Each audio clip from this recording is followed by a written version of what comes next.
నాన్న చెప్పింది విన్నావు కదా, నువ్వు ఇలాంటి పనులు చేసేటప్పుడు భవిష్యత్తు గుర్తులేకపోయినా పర్వాలేదు పూరి. మన మీద నమ్మకం పెట్టుకున్న మన తల్లిదండ్రులు గుర్తుంటే చాలు. ఆ తప్పు మనము చేయము అని చెప్పారు. అర్థమైందక్క, నువ్వెవరి గురించి చెప్పావో నాకు అర్థమైంది. నాన్నెందుకు చెప్పాడో కూడా అర్థమైంది. కాకపోతే నీకు అర్థం కాని విషయం ఒకటి ఉంది. ఏంటే అది? నువ్వు అనుకుంటున్నట్టు అతను నా లవర్ కాదు, జస్ట్ ఫ్రెండ్ మాత్రమే. ఆ విషయం నీకప్పుడే చెప్పాను. మళ్ళీ ఎందుకు అమ్మా నాన్న ముందు చెప్పావు? అంటే నా మాట మీద నీకు నమ్మకం కలగట్లేదా? నీ ప్రవర్తన నాకు నమ్మేలాగా ఉంటే నీ మీద నమ్మకం ఎప్పుడో కలుగుండేది. అనుకున్నాను, నువ్వు నమ్మవని అప్పుడే అనుకున్నాను. నువ్వు నమ్మాలంటే ఏం చేయాలో చెప్పు.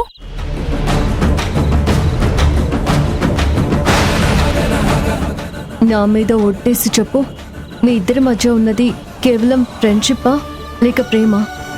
ఏం మాట్లాడుతున్నావక్క? నాకు సమాధానం కావాలి పూరి.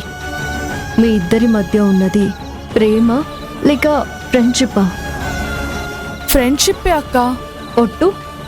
ఒట్టక్క, ఫ్రెండ్షిప్పే.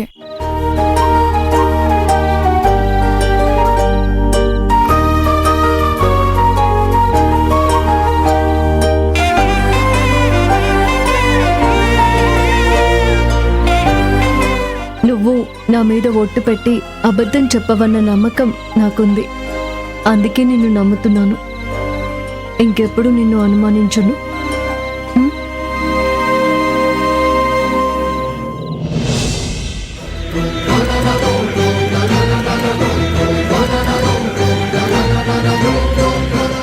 సారీరా, నిన్ను అనుమానించి బాధ పెట్టాను.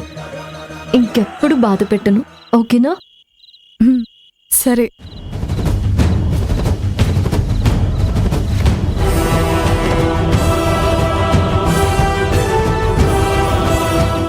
ఆ తొక్కలో ఒట్టు పెట్టినంత మాత్రాన చస్తారా ఏంటి?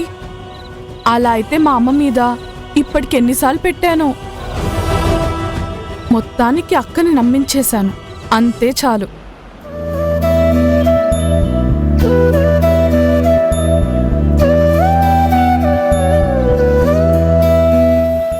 ఏమ్మా, కడుపు నిండిందా? ఇంకా పెట్టించమంటారా? చాలేమ్మా, ఇప్పటికే ఒక్కొక్కరు 5 ప్లేట్లు తిన్నారు. బిల్లు కూడా బాగానే అయ్యుంటుంది. ఇంతటితో ఆపేయండి. పోనీలేవే, దేవుడు మనకిచ్చిన దాంతో పోలిస్తే మనం వాళ్ళకి పెట్టేదెంత?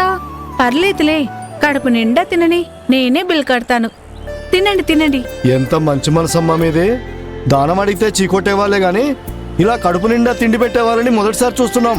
మా ఆయుష్ కూడా పోసుకొని 10 కాలాల పాటు చల్లగా ఉండు తల్లి. బాబు, మొత్తం బిల్ ఎంతైంది? వీళ్ళు 4, మొత్తం 20 మంది. అందరికీ కలిపి 2500 అయింది. మీతో కలిపి 3000 రూపాయలు అయిందమ్మా. ఏమీ గంగా, నా హ్యాండ్ బ్యాగ్ లో డబ్బులున్నాయి, తీసుకురాపో. అలాగే అమ్మా.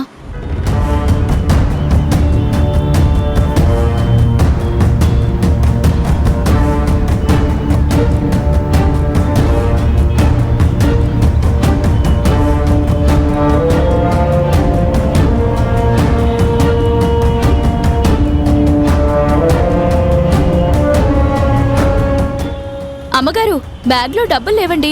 పర్లేదులే, ఆన్లైన్ పే ఉందిగా, చేద్దాం. ఇవ్వు. అయ్యో, స్విచ్ ఆఫ్ అయిపోయింది. ఏంటి, బ్యాగులో డబ్బులు లేవా? ఫోన్ స్విచ్ ఆఫ్ అయిపోయిందా? మరి ఇప్పుడు డబ్బులు ఎలా కడతారు? మీరేం కంగారు పడకండి, నన్ను కంగారు పెట్టకండి. ఏదో రకంగా డబ్బులు నేనే ఇచ్చేసి ఇక్కడి నుంచి వెళ్తాను, ఓకేనా?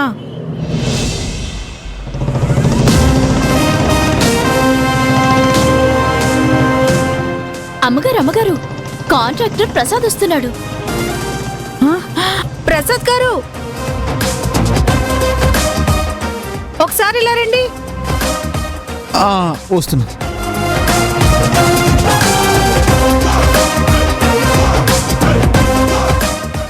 ఏంటి గజలక్ష్మి గారు ఇక్కడున్నారు? ఒక చిన్న హెల్ప్ చేస్తారా ప్రసాద్ గారు? ఏం మాట్లాడుతున్నారు మేడం? మా ఎంఆర్ఓ గారి కూతురు అడిగితే చిన్న హెల్ప్ ఏంటి? ఆఖరికి నా ప్రాణమైనా ఇచ్చేస్తాను. చెప్పండి మేడం, ఏం చేయమంటారు? మీకోసం 3 సార్లు గట్టిగా గాలి పీల్చుకోమంటారా?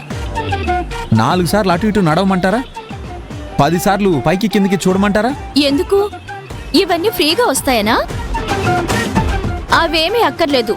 మా అమ్మగారు పానీపూరి బండి అతనికి 3000 బిల్లు కట్టాలి. అది కట్టండి చాలు. ఆ? ఏంటి 3,000 రూపాయలు బిల్లా? అవును, 3000 బిల్లే. సారీ ప్రసాద్ గారు, నా ఫోన్ స్విచ్ ఆఫ్ అయిపోయింది. దాంతో పేమెంట్ చేయలేకపోయాను. పైగా క్యాష్ తేవడం కూడా మర్చిపోయాను. ఈ ఒక్క చిన్న హెల్ప్ చేయండి. గంటలో మీ డబ్బులు మీకు పంపించేస్తాను. ఓరి నాయను, 3,000 రూపాయల బిల్లా?